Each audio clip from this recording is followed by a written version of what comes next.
Olá, meu querido telespectador, tudo tranquilo aí? Você já pensou como que todo mundo tem bastante daquilo que mais odeia dentro de si mesmo? Não? Então, Nietzsche, um delicioso filósofo chucrute, dizia que muitas vezes temos por inimigos aqueles que ostentam o que menos gostamos em nós mesmos. E até minha avó, que apenas era uma lavadora de roupa no caso, já dizia que o macaco senta no próprio rabo para falar do rabo dos outros. E se tanto a filosofia intelectual quanto o ditado popular concordam, é possível então afirmar que em um nível político existe um pouco de liberalismo em todo conservador e um pouco de conservadorismo em todo liberal, por mais que todos neguem. Por assim dizer, todo mundo é um liberal ou um conservador com aquilo que lhe convém. E isso nunca foi algo para se envergonhar antes, chamava-se individualidade, com um tantinho assim de hipocrisia, né? Normal para o convívio social saudável. O único traço que tenta ser totalmente diferentão e desprendido totalmente de qualquer regra é o traço revolucionário, que acredita que sabe o que é melhor do que todo mundo que veio antes, e o melhor seria o diferente de tudo que deu certo. O problema das revoluções é que com a sua evolução, aquele primeiro revolucionário já se torna também um inimigo a ser combatido, porque um dia a revolução vai mudar aquilo que ele não queria que fosse mudado, então ele se tornará um conservador com aquilo que lhe convém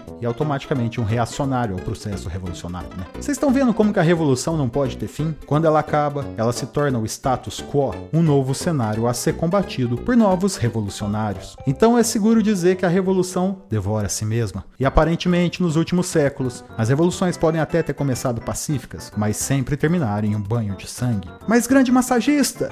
Pois não! Por que você está falando de conceitos filosóficos políticos em um vídeo sobre diversidade na Disney? Então, porque o grande problema sobre essa pauta de diversidade na Disney é que ela é uma grande mentira revolucionária, né? Um panfleto da agenda woke que tá acabando por devorar a si mesmo. Os filmes da Disney são apenas palestras do TEDx sobre a diversidade e propaganda, mas sem a parte da diversidade, apenas a propaganda mesmo. E você pode até me perguntar, por que se todas as protagonistas da Disney são tão diversas hoje? Como que é propaganda se todas as personagens são diferentes? Bom, você consegue enxergar que se todas elas são diversas, nenhuma é? Se todas são diferentes, elas são diferentes do quê? O que seria o igual? Seguindo essa lógica, essas personagens não são diferentes. Na realidade, elas são todas a mesma personagem, vivendo outros papéis. E quando a gente olha para o passado, dá para afirmar com tranquilidade que a Disney era muito mais diversa antes de ter um discurso identitário do que depois. Deixe-me iluminar vocês. Eu gosto de considerar Frozen como o último filme de uma fase e o começo de outra fase na Disney. Porque por mais que todo mundo diga que seja um grande filme, eu falo pra vocês, assistam de novo e percebam as nuances. Porra, é essa de nuance, rapaz? Nem existe isso, você tá inventando palavra. Fala direito, rapaz.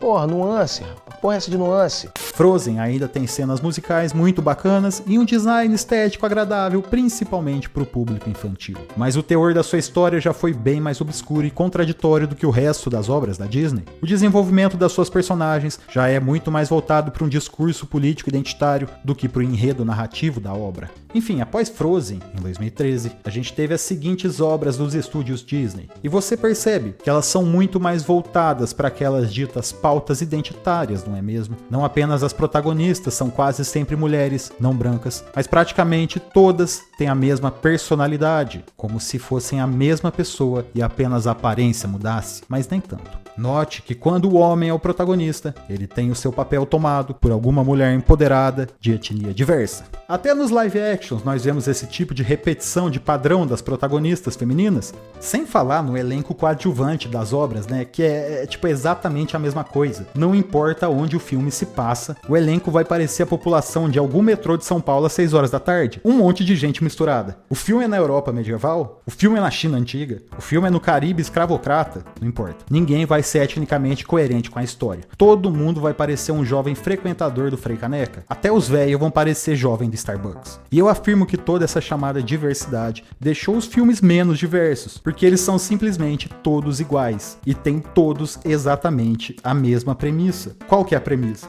A premissa é apenas ser diferente do que era antes, diferente do que a Disney fazia antes. Mas agora esse diferente já é igual, meus caros. Agora vocês estão fazendo a mesma coisa há 10 anos. Agora todas as personagens diversas são simplesmente iguais umas às outras. A gente não tem enredo diferente, a gente não tem desenvolvimento diferente, a gente não consegue nem ter um filme que não ofende mais a base de fãs. Nem isso é diferente. E para provar um ponto aqui, meus bucatines ao Pomodoro, vamos ver os filmes da Disney antes de Frozen.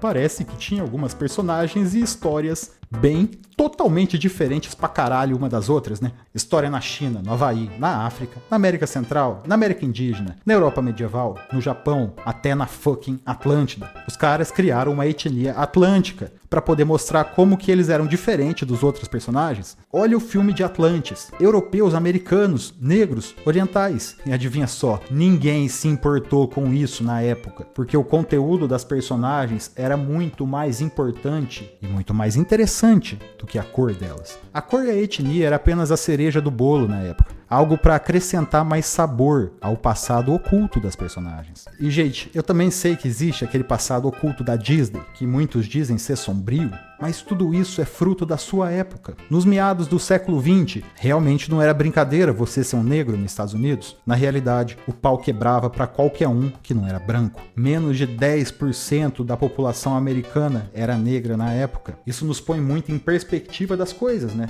As obras eram apenas reflexo daquela sociedade.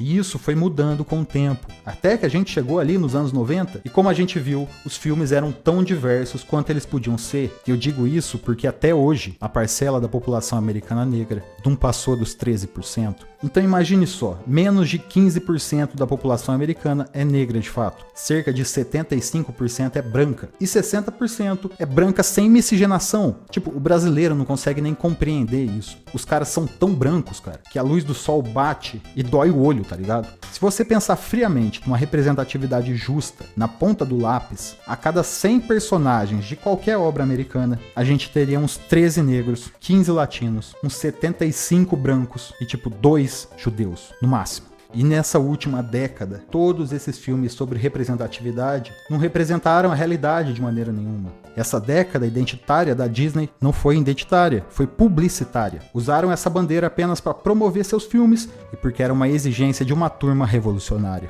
Mas e agora, ô turma da revolução? E agora que todas as personagens são tão diversas que elas são exatamente iguais? Como que elas vão ser diferentes agora? Vocês vão acabar fazendo um filme exatamente igual ao livro ou aos quadrinhos só para ser diferentão? Só para quebrar os padrões que vocês mesmos criaram? Agora eu até entendo a metáfora daquela dita peça de teatro dos macaquinhos tarados lá, sei lá.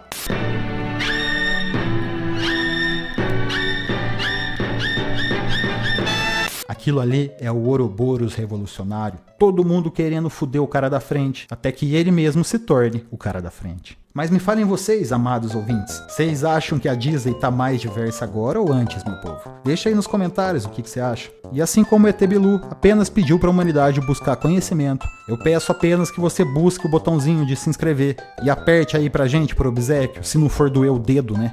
Dá aquele gostinho também para aumentar o nosso alcance nessa plataforma Mequetrefe. E é isso que eu tenho para hoje. Fim de papo.